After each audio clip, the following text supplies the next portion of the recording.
3 of the making slime. Ay, part 2. Yan. Nag-slime na siya. Minimix-mix lang namin kasi yung mga ginagawa namin slime. Hindi ko na siya lalagyan. Ay, lalagyan ko pa siya ng baking powder. Naging pink na ulit siya. Pagkalimbawa may purple kayong mga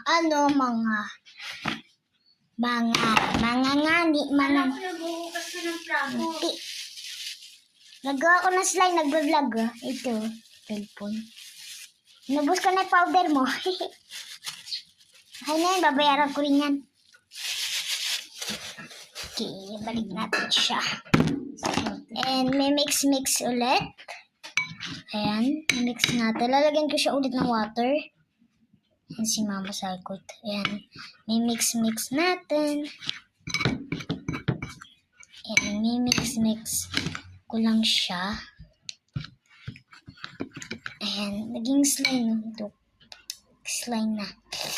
Pero baka hindi pa to slime kasi hindi pa siya halatang slime. Mamaya slime na to, sabihin ko. Alisin mo na yung mga plastic dyan. Huwag mo lang ibalik sa lalagyan. Apo. Ayan. Di ko siya maanas. Kaya lalagyan natin ulit ng cold. Bakit lang i-wash ko lang. Wait lang guys ha. Nag-wash kasi ako ng sa lababo.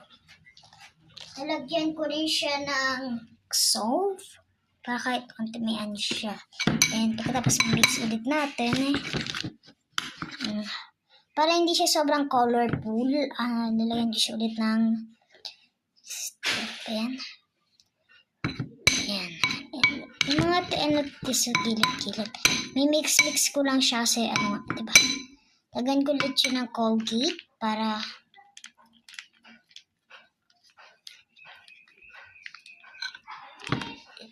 ayan. Huwag nyo na damihan yung Colgate pag naglagay kayo kasi baka maubos pa ni. Okay na ito, bibigsan na. Kasi kailangan na natin bilisan kasi mamaya magkukusan na ako ng plato.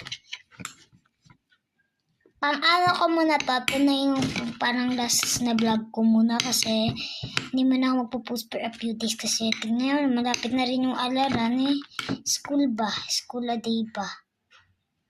Tingnan ko kung pwede ko madala yung cellphone. Baka madala ko. Lagyan ko siya ng unting water para kahit unti ma-mix natin. And that's for the all. Ito na yung reveal. Baka, punta kayo part 3 guys. Meron pa. Sabihin ko sa inyo, meron pa.